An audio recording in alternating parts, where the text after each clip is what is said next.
چاہتا ہے. وہ لوگ جنہوں نے قرآن نہیں پڑھا ابو بکر کو مارنا شروع کیا.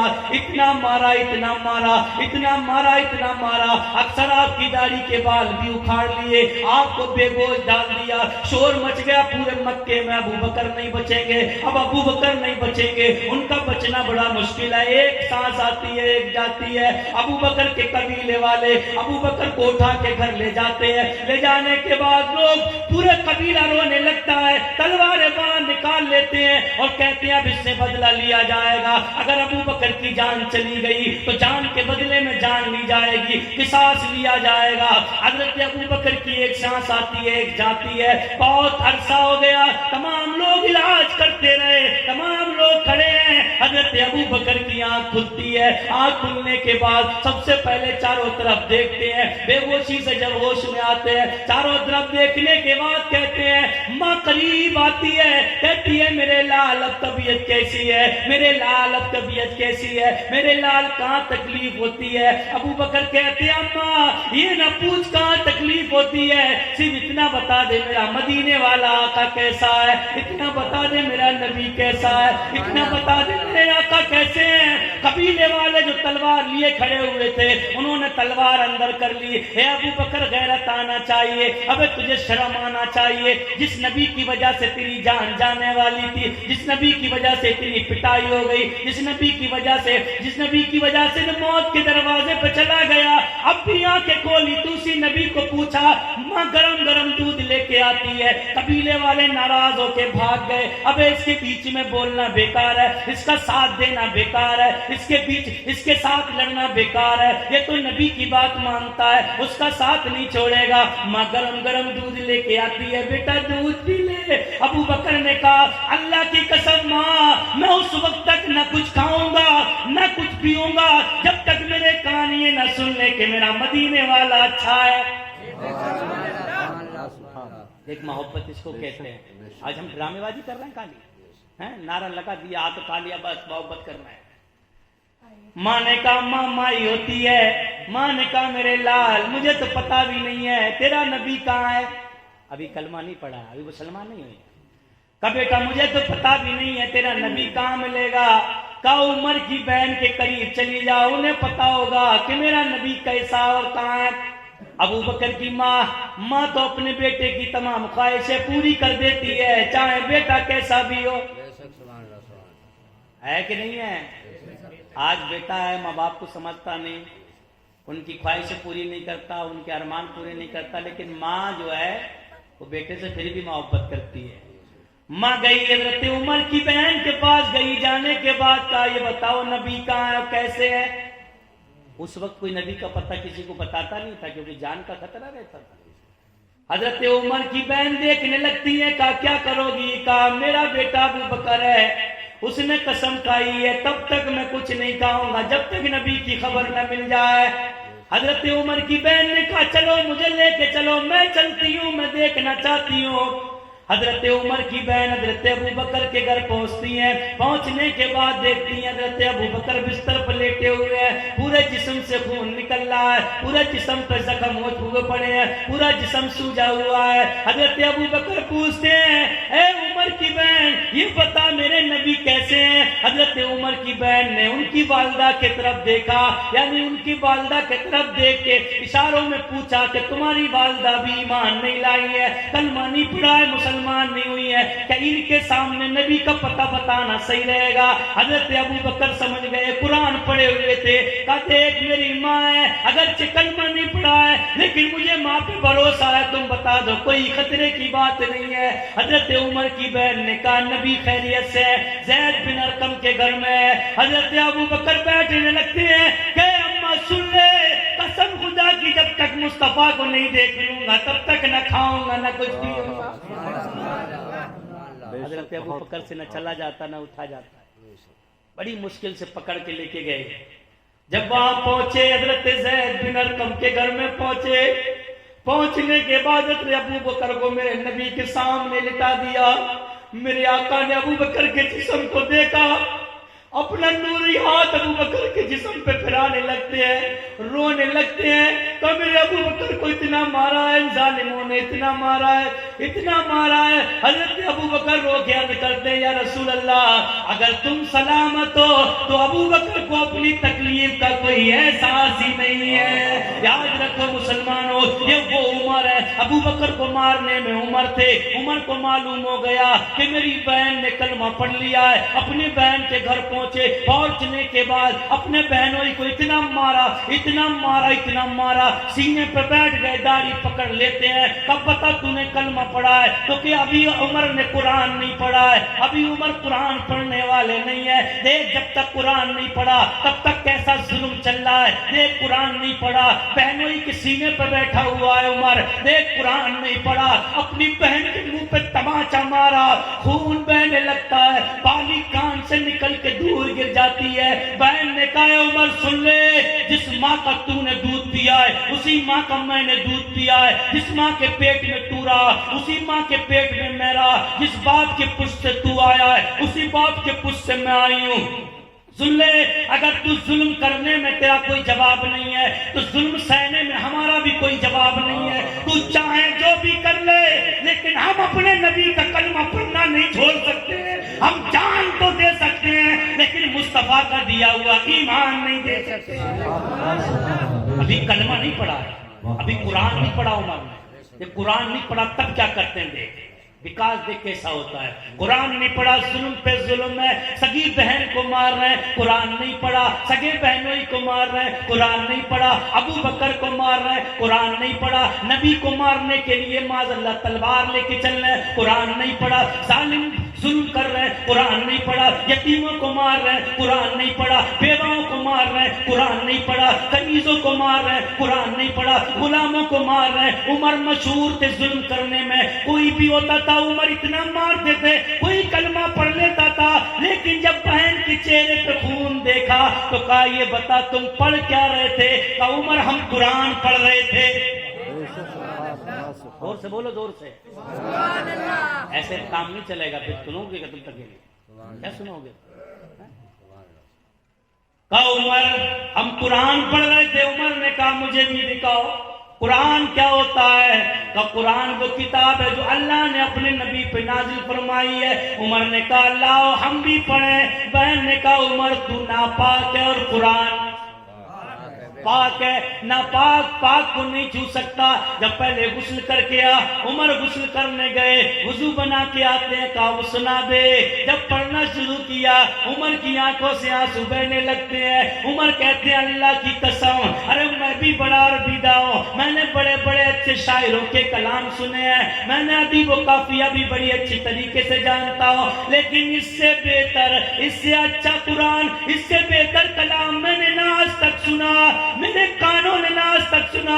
ارے مجھے بھی نبی کی بارگاہ میں لے کے چل. قرآن سننا تھا. ننگی تلوار ہاتھ میں قرآن. زید بن ارقم حضرت عمر زید بن ارقم کے دروازے پہ پہنچتے ہیں. دروازے پہ دستک دی. اندر سے جھانک کے دیکھا. کہا یا رسول اللہ عمر ہے ننگی تلوار لے کے آیا ہے. امیر حمزہ موجود ہے. کہتے ہیں دروازہ کھول دے. اگر نیت اچھی ہے تو ٹھیک ہے ورنہ اسی کی تلوار سے اسی کی گردن اڑا دوں گا. تلوار دروازہ کھولا.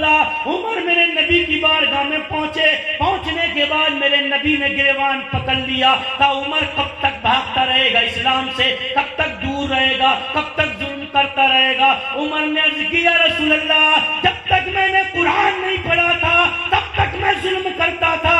اب میں نے قرآن پڑھ لیا ہے. میں گواہی دیتا ہوں اللہ کے سوا کوئی معبود نہیں ہے. یا رسول اللہ آپ اللہ کے سچے رسول بن کے تشریف لائے. نعرہ تکبیر نعرہ رسالت فیضان قرآن فیضان سرکار مدینہ فیضان پیر و مرشد. سبحان اللہ سبحان اللہ. وہ کہہ رہا ہے قرآن وکاس نہیں کرتا. جماعت ایک جادوگر تھا بہت بڑا جادوگر تھا. ایک دن مکے میں آیا. آنے کے بعد وہ اپنے جنتر منتر سے لوگوں کا علاج کرتا تھا. مکے میں آ گیا. مکے کے تمام کافروں نے اس کو گھیر لیا. کہا جماعت سن لے ہمارے مکے میں ایک ایسا انسان بھی ہے کہ جس پہ جن سوار ہو گیا ہے.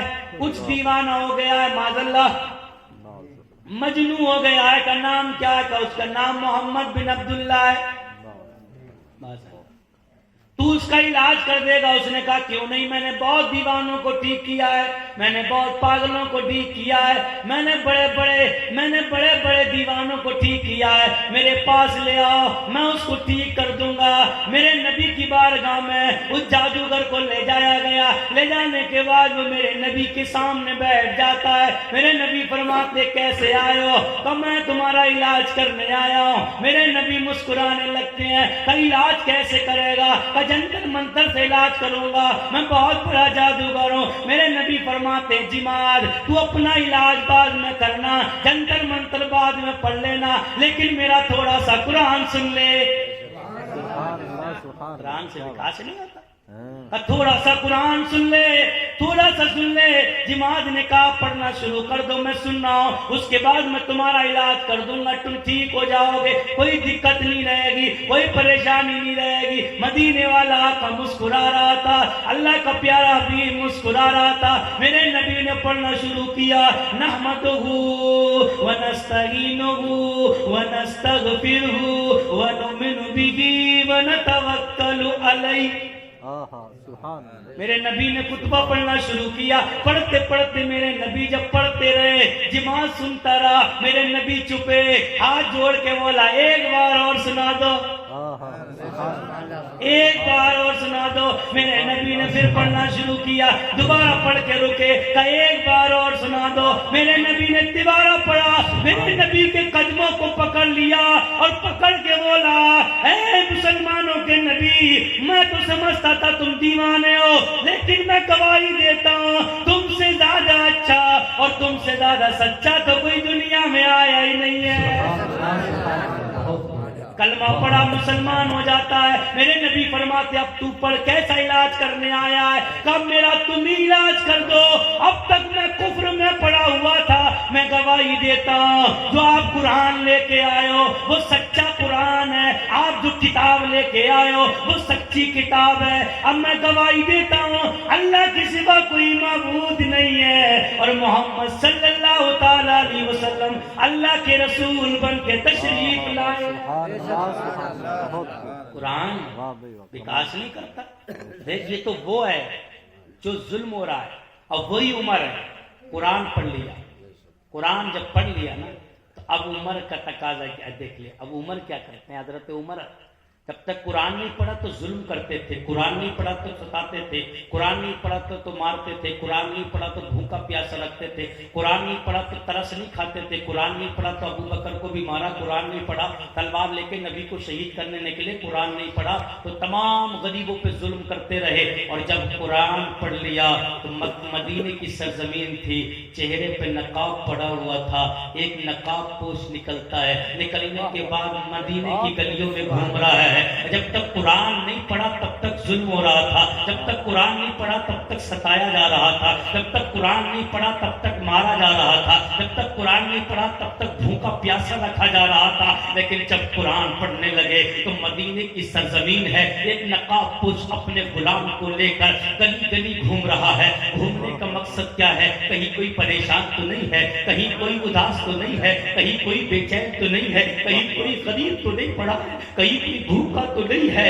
قریب نقاب پوش ایک دروازے کے قریب پہنچا تو دیکھا وہاں بچوں کے رونے کی آواز آ رہی تھی۔ نقاب پوش دروازے سے کان لگا کے سننے لگتا ہے، اندر سے بچے رو رہے تھے۔ ایک عورت ان کو تسلی دے رہی تھی اور کہہ رہی تھی میرے بچوں سو جاؤ، میرے بچوں سو جاؤ، تم جب کھانے کا انتظام ہو جائے گا تب جگہ لیا جائے گا۔ نقاب پوش نے دروازے پر دستک دی، اندر سے آواز آئی کون ہے؟ عورت نے آواز دی کون ہے؟ کہا میں ہوں، میں تمہاری رکھوالی کے لیے آیا ہوں، میں نے دیکھا تمہارے بچے رو رہے تھے۔ دروازہ کھل جاتا ہے، نقاب پوش اندر جاتا ہے، جانے کے بعد دیکھو بچے سسکیاں لے لے کر رو رہے ہیں۔ عورت کے چولہے میں آگ جل رہی تھی، عورت سے پوچھا اے میری بہن معاملہ کیا ہے؟ اس عورت نے کہا تمہیں کیا مطلب ہے، تم جاؤ، جا کر سو جاؤ، مدینے میں دنیا سکون سے سو رہی ہے، تم کیوں بے چین نقاب چہرے پہ ڈال کے گھوم رہے ہو؟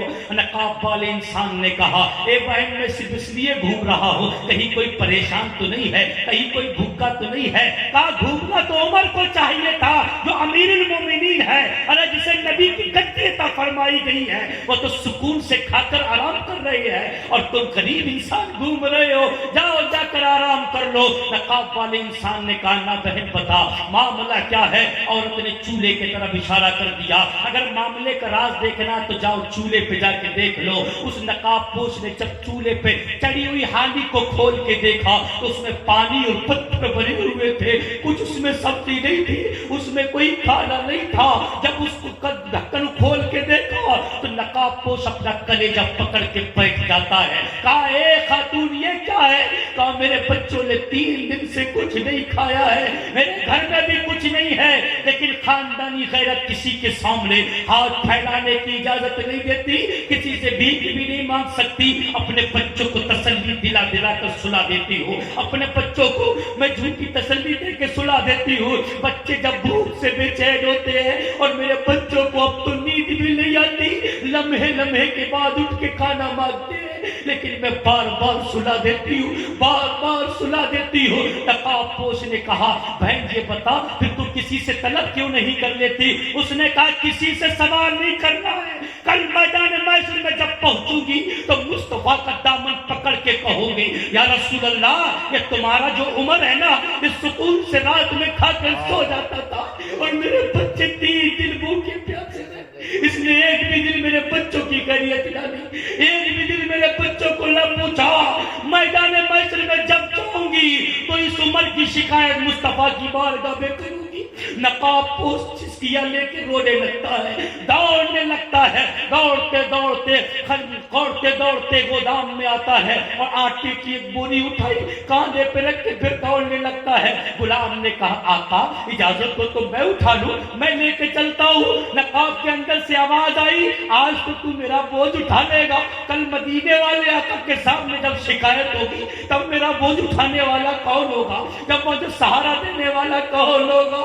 وہ نقاب پوش آٹے کی بوری لے کر اس غریب عورت کے گھر جاتا ہے. جانے کے بعد آٹا نکالتا ہے, نکالنے کے بعد اپنے ہاتھ سے گوندتا ہے, اپنے ہاتھ سے روٹیاں بناتا ہے, بنانے کے بعد روٹیاں بچوں کو اپنے ہاتھ سے کھلاتا ہے. بچے خوش ہو جاتے ہیں, جب بچے کھانے لگتے ہیں بچے مسکرانے لگتے ہیں, بچے مسکراتے جاتے ہیں. جب نقاب پوش نے دیکھ لیا بچے مسکرانے لگے تو اس عورت نے کہا اے میرے بھائی تو یہ بتا یہ تو ہے کون, تو نقاب کی حالت میں آیا ہے, یہ تو بتا دے تو کون ہے. اس نقاب والے نے کہا یہ مت پوچھ میں کون ہوں, اگر تم مجھے کچھ دینا چاہتی ہے تو میں دامن پھیلا کے مانگتا ہوں, صرف اتنا کہہ دے عمر کی شکایت نبی کے سامنے مت کر دے گا, عمر کی شکایت نبی کے سامنے نہ کر دینا.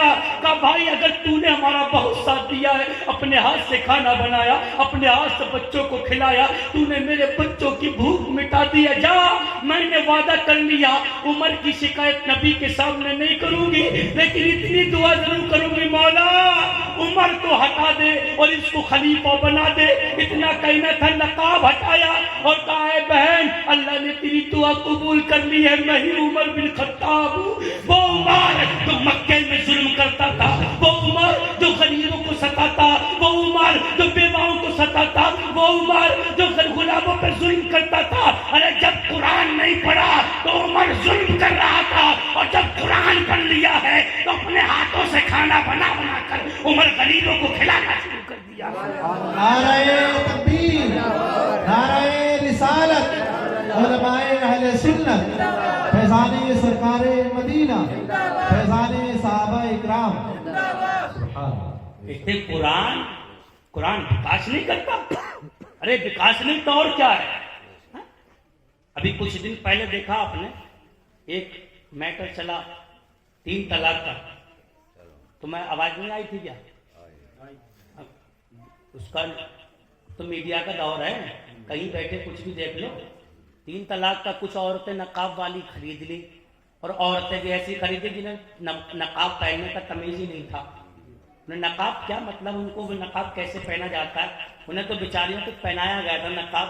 جو دن بھر ننگی گھومنے والی عورتیں تھیں ان کو نقاب پہنایا گیا خرید کے نوٹوں میں, اور وہ کھا گئی میڈیا کے سامنے اعلان کرنے لگی ہم کو انصاف چاہیے, ہم کو انصاف چاہیے. اسلام نے ہمارے ساتھ انصاف نہیں کیا. کیا نہیں کیا؟ کہ اسلام نے ہمیں انصاف نہیں دیا. 3 طلاق کے مسائل کو ختم کرنا چاہیے. جب یہ پورے ہندوستان میں پروپیگنڈا چل رہا تھا, ہر طرف چل رہا تھا, تو امریکہ میں ایک ڈاکٹر ماریا تھی, امریکہ میں، اس کی کلپ آتی تھی اور وہ بار بار کہتی تھی اسلام ظلم کرتا ہے، اسلام نے عورتوں کے ساتھ انصاف نہیں کیا، اسلام نے عورتوں کو بندش میں ڈال دیا، اسلام نے عورتوں کے ساتھ ظلم کیا ہے، اسلام نے عورتوں کو پابند کر دیا ہے۔ بار بار امریکہ سے اس کی کلپ آتی تھی۔ ایک دن اس کا بیان آیا کہ میں ہندوستان آ رہی ہوں، اور آنے کے بعد اب ہندوستانی عورتوں کو اسلام کے شکنجے، اسلام کے ظلم سے آزادی دلانا ہے۔ جب اتنا سنا تو شور مچ گیا پورے ہندوستان میں، ڈاکٹر ماریا اب ہندوستان آ رہی ہے، اب دیکھو کیا ہوتا ہے۔ جب وہ امریکہ سے چلتی ہے تو کوئی نبی کا غلام قرآن پڑھنے والا سامنے آتا ہے۔ ہماری قوم کو قرآن پڑھنے کا ٹائم ہی نہیں ہے، انہیں پتہ کیا قرآن پڑھنے سے ملتا کیا ہے۔ گھر میں اخبار آ رہے ہیں، روز اخبار پڑھتے ہیں، بڈھا بھی اخبار پڑھ رہا، بڑھیا بھی کھول کے دیکھ لیتی ہے، بچے بھی کھول کے دیکھ لیتے ہیں۔ اخبار میں پڑھے ہوئے ہیں، قرآن کو کپڑوں میں سی کے تاک میں رکھ دیا ہے، دھول چڑھی ہوئی ہے، قرآن کھول کے نہیں دیر گئے، روز اخبار آ رہا ہے، روز پڑھ رہے ہیں۔ کاش یہ بڈھا، کاش یہ بڑھیا اپنے بچوں سے کہتی بیٹا اگر پورا پارا نہیں پڑھ سکتے ہو تو صرف ایک رکوع پڑھ لیا کرو، لیکن فجر کی نماز کے بعد کچھ دیر قرآن کھول کے دیکھ لیا کرو۔ اور جو قرآن پڑھنا نہیں جانتے ہیں وہ بھی صرف قرآن کو ہاتھ میں لے کے کچھ دیر بیٹھ جایا کریں، اللہ کی قسم اللہ انہیں بھی قرآن کا نور عطا فرما دے گا۔ بتاؤ فجر کی نماز پڑھتے ہو؟ پڑھتے بھی نہیں پڑھتے ہو؟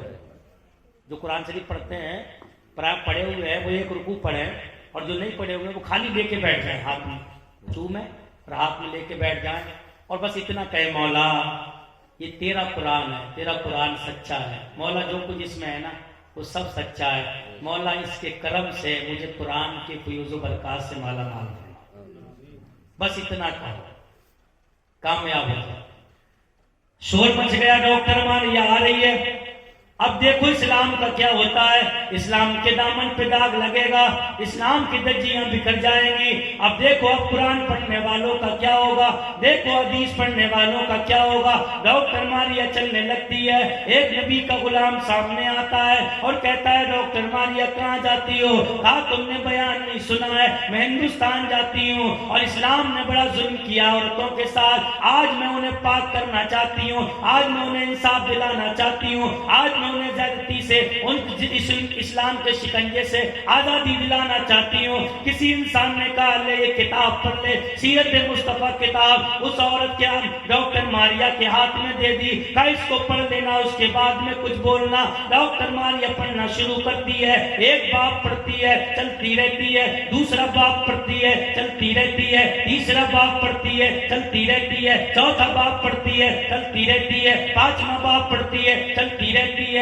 جب دہلی ایئرپورٹ پہ آئی، ایئرپورٹ کو چاروں طرف میڈیا گھیری ہوئی ہے، تمام لوگ چاروں طرف سے گھیرے ہوئے ہیں، ڈاکٹر ماریا امریکہ سے آ رہی ہے، اب دیکھو کیا بیان دے گی، اب دیکھو کیسے گل کھلائے گی، اب دیکھو اسلام کا کیا ہوگا، اب دیکھو قرآن کا کیا ہوگا۔ لیکن ڈاکٹر ماریا جیسی ایئرپورٹ سے نکلتی ہے، میڈیا والے گھیر لیتے ہیں، کہتے ہیں ڈاکٹر ماریا بتاؤ اب کیا ہونے والا۔ ڈاکٹر ماریا نے کہا لوگوں سن لو، تم گواہ رہنا، میں بھی مدینے والے کا کلمہ پڑھ کے مسلمان ہوتی ہوں۔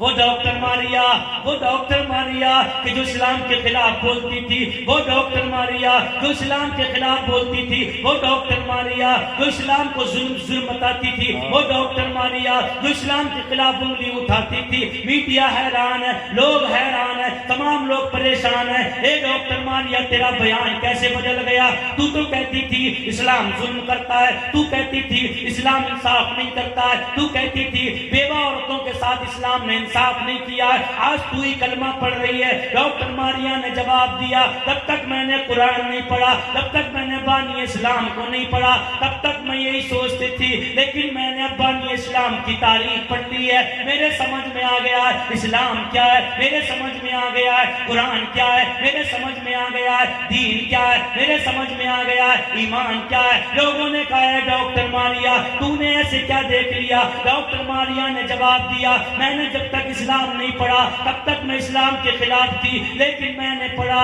جب تک اسلام نہیں آیا تھا لوگ ظلم کرتے تھے، اسلام نہیں آیا تھا لوگ پریشان کرتے تھے. اسلام نہیں آیا تھا, لوگ ایک دوسرے کو مارتے تھے, ایک دوسرے کو ستاتے تھے, لیکن میں نے پڑھا کہ جب اسلام آیا تو اسلام نے پیغام دیا, اے لوگو اگر تم یتیم کی مدد کر لیا کرو, اگر تم مدد بھی نہیں کر سکتے ہو تو یتیم کے سر پہ ہاتھ رکھ دیا کرو, جتنے بال تمہارے ہاتھ کے نیچے آ جائیں گے اللہ ہر بال کے بدلے میں تمہارے گناہوں کو معاف فرما دے گا. وہ اسلام جو یتیموں کے سر پہ ہاتھ رکھنے کو کہتا ہو, وہ اسلام کبھی ظلم نہیں کر سکتا ہے. میں نے تاریخ پڑھی ہے, اسلام جانوروں کے ساتھ بھی ظلم کرنے کی اجازت نہیں دیتا ہے. ایک دن بانی اسلام نے اماں عائشہ سے ارشاد فرمایا, اے عائشہ کسی جاندار پہ ظلم نہ کرنا, اگرچہ مرغی کا بچہ ہی کیوں نہ ہو. اماں عائشہ نے عرض کیا, رسول اللہ مرغی کے بچے پہ ظلم اگر کر دیا تب بھی اس کی پکڑ ہوگی؟ میرے آقا فرماتے ہیں ہاں ہاں ہاں, اگر کوئی مرغی کے بچے پہ بھی ظلم کرے گا تب بھی میدان محشر میں اس کو حساب دینا پڑے گا. ڈاکٹر ماریا کہتی ہے بتاؤ جس اسلام میں مرغی کے بچے پہ ظلم کرنے کی اجازت نہ ہو, وہ انسان کے بچے پہ ظلم کرنے کی اجازت کیسے دے گا؟ ڈاکٹر ماریا نے کہا میں نے اسی لیے کلمہ پڑھا, اسی لیے میں مسلمان ہو گئی. ہم قرآن پڑھتے ہی نہیں, قرآن پڑھنے کا ٹائم ہی نہیں ہمارے گھر. قرآن پڑھو تب معلوم پڑے گا اسلام کیا ہے, حدیث پڑھو تب معلوم. اخباروں میں کیا ہوتا ہے, آج تم دیکھ رہے ہو گڑگاؤں میں کیا ہو گیا, اخبار میں آ گیا. تم دیکھ رہے ہو نو میں کیا ہو گیا, اخبار میں آ گیا. تم دیکھ رہے ہو گووردھن میں کیا ہو گیا, اخبار میں آ گیا. ابے تجھے اللہ نے وہ قرآن دیا ہے جس میں آدم سے لے کے قیامت تک تمام چیزوں کا ذکر موجود ہے. ابے تجھے سب کچھ اس میں دیکھنا پڑے گا. ابے قرآن میں سب کچھ موجود ہے, قرآن کو پڑھ لیا کر. اللہ کی قسم میدان محشر ہوگا, نفس نفسی کا عالم ہوگا. میرے نبی فرماتے ہیں قرآن کا پڑھنے والا جب میدان محشر میں جائے گا, جانے کے بعد قرآن انسانی شکل میں آئے گا, آنے کے بعد اس کا ہاتھ پکڑے گا, پکڑنے کے بعد اللہ کی بارگاہ میں عرض کرے گا, اے مولا یہ دنیا میں مجھے پڑھا کرتا تھا, مولا میری تلاوت کیا کرتا تھا, مولا یہ روز پڑھا کرتا تھا, اے پروردگار یہ قرآن کا قاری ہے, اے پروردگار اس نے تلاوت کی ہے, اے مولا آج اس کو جنت دے دے. اللہ ارشاد فرمائے گا, اے میرے قرآن لے جا, اس نے میرے قرآن کی تلاوت کی ہے, اس نے میرے قانون پہ عمل کیا ہے, اس نے میرے قرآن کی روز تلاوت کی ہے, جا اس کو لے جا جنت میں لے جا. قرآن اپنے قاری کا ہاتھ پکڑ کے جنت میں داخل کرے گا, اوپر گھومے گا, تمام منزلوں میں گھومے گا, تمام درجات میں گھومے گا, لیکن اس قاری کا کہیں نام نہیں لکھا ہوگا. پھر نکل کے آئے گا, عرض کرے گا مولا اس کا تو کہیں نام بھی نہیں ہے جنت میں, مولا اسے کہاں رکھوں. اللہ فرماتا ہے جو میرے قرآن کی تلاوت کرنے والے ہوتے ہیں انہیں جنت بانٹ کے نہیں دی جاتی ہے. اے قرآن اس قاری سے کہہ دے جو منزل تجھے اچھی لگے, جو مکان تجھے اچھا لگے اس میں رہ لے, میں نے قرآن کی برکت سے اسے وہ جنت میں وہ محل عطا فرما دیا ہے. مسلمانوں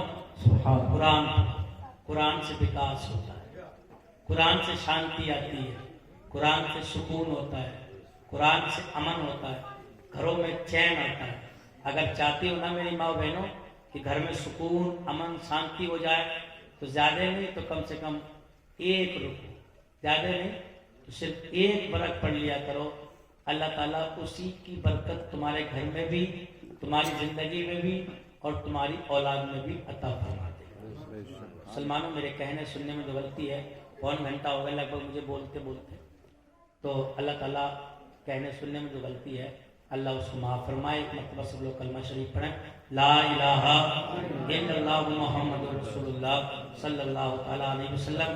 اب آپ کے سامنے حضرت علامہ مولانا الحاج الشاہ جمیل احمد صاحب قبلہ تقریر کرنے کے لیے آ رہے ہیں. ایک مرتبہ آپ جاگنے کا ثبوت دیں اور ہاتھ اٹھا کے بولیں نعرہ تکبیر, نعرہ رسالت, پیر و مرشد کا دامن, نعرہ تکبیر, نعرہ رسالت.